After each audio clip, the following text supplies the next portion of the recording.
दाऊद इब्राहिम ने अपने गुनाहों का सिंडिकेट शुरू किया और इसमें उसका भाई शब्बीर इब्राहिम कासकर भी उसके साथ था। बाद के दिनों में अनीस भी साथ आ गया। दाऊद कुल 7 भाई बहन है, जिसमें 3 भाई और 4 बहन है। दाऊद के बहनों का नाम सईदा, फरजाना, मुमताज और हसीना है। दाऊद अपने भाई शब्बीर और अनीस के अलावा अपने किसी भी परिवार वाले को इस धंधे में लेकर नहीं आया, लेकिन ऐसा नहीं है कि इस गुनाहों का साया उसके परिवार पर गया ही नहीं। उसका पूरा परिवार दाऊद के इस काली कमाई को खाता था। खास करके वो अपनी बहनों का शादी के बाद भी पूरा ख्याल रखता था और हर महीने उसे करोड़ों रुपए भेजता था।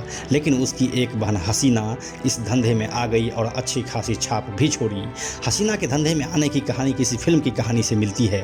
वो पति के हत्या के आग में जलते हुए इस क्राइम की दुनिया में एंट्री मारी थी, लेकिन उसके पति इस्माइल इब्राहिम पारकर की हत्या हुई कैसे थी और कौन था इसके पीछे, यही देखेंगे हम आज के इस वीडियो में पूरे विस्तार से। नमस्कार, मेरा नाम है प्रशांत और आप देख रहे हैं बेजोरजोरा.com का यूट्यूब चैनल। 1990 का शुरुआती दशक मुंबई में अंडरवर्ल्ड का चरम सीमा था। अचानक से यहाँ बहुत सारे गैंग एक्टिव हो चुके थे, लेकिन असली टक्कर था दाऊद इब्राहिम और BRA गैंग का। BRA गैंग मतलब बाबू रेशीम, रमा नाइक और अरुण गवली। इस BRA गैंग का लीडर तब रमा नाइक हुआ करता था, क्योंकि गैंगवार उस समय मुंबई की सड़कों को लाल किए रहती थी। दाऊद खुद कभी इन गैंगवार में शामिल नहीं होता था। उसके पास लड़के थे जो दाऊद के एक इशारे पर मरने मारने के लिए रेडी रहता था। बाबू रेशीम और रमा नाइक ऐसे ही एक गैंगवार में मारा जा चुका था। इन दोनों की मर्डर की कहानी हमने आपको विस्तार से सुना दिया है। जहां बाबू रेशीम का मर्डर जेल के अंदर हुआ था, वहीं रमा नाइक एक एनकाउंटर में मारा गया था। इन दोनों वीडियोस की लिंक आपको नीचे डिस्क्रिप्शन में मिल जाएंगे, आप जाकर देख सकते हैं। खैर, इन दोनों के जाने के बाद उस BRA गैंग का मुखिया बना अरुण गवली। अब यहाँ से शुरू होता है असली गैंग वॉर का खेल। 80 के दशक के आखिरी सालों से लेकर बम्बे ब्लास्ट तक दाऊद इब्राहिम के लड़के अरुण गवली के लोगों को बेतहाशा मारे जा रहा था। इस दौरान रमा नाइक, बाबू रेशीम और अशोक जोशी मारा जा चुका था। टारगेट पर अरुण गवली भी थे, लेकिन वो बच जा रहे थे। ऐसे में अरुण गवली भी अब बिफर चुके थे। वो भी दाऊद और उसके लड़कों को मारना चाह रहे थे, लेकिन दाऊद का गैंग सबसे बड़ा, मजबूत और संगठित था। उसके लड़के हर जगह होने के बावजूद भी हाथ नहीं आ रहे थे। इसी दौरान साल 1989 में दाऊद के लड़कों ने अरुण गवली के बड़े भाई किशोर उर्फ पप्पा गवली को मार दिया। यहीं से शुरू हुआ था मुंबई अंडरवर्ल्ड का नया चैप्टर। इस समय तक मुंबई अंडरवर्ल्ड में एक अलिखित नियम था कि कोई किसी के फैमिली मेंबर पर अटैक नहीं करेगा।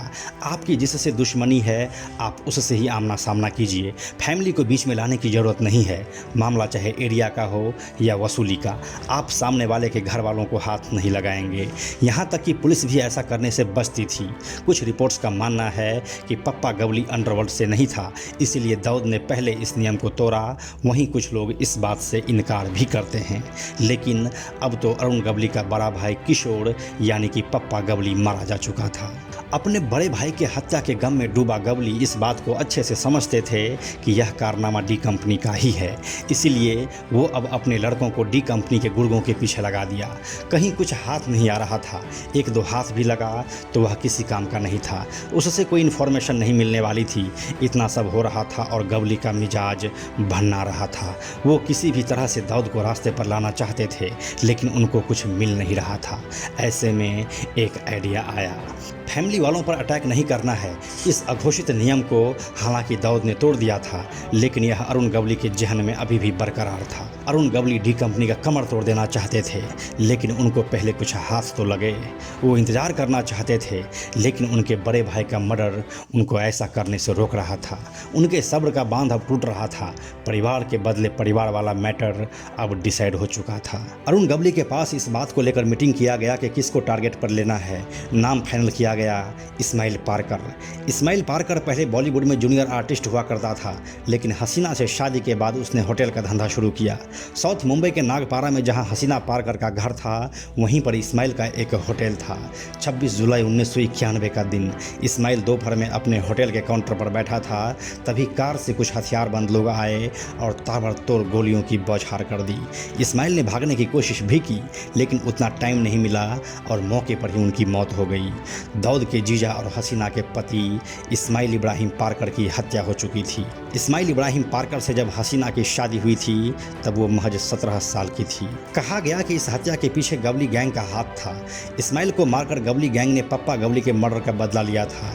परिवार को हाथ ना लगाने वाली परंपरा अब अंडरवर्ल्ड में खत्म हो चुकी थी। उसूलों को अब ताक पर रख दिया गया था और सिर्फ एक ही चीज़ देखने को अब मिल रही थी, गैंग वॉर। तो यही थी दाऊद के जीजा इस्माइल इब्राहिम पारकर के मर्डर की कहानी। इस कहानी के संदर्भ में आपकी क्या राय है, आप हमें कमेंट सेक्शन में ज़रूर बताएं।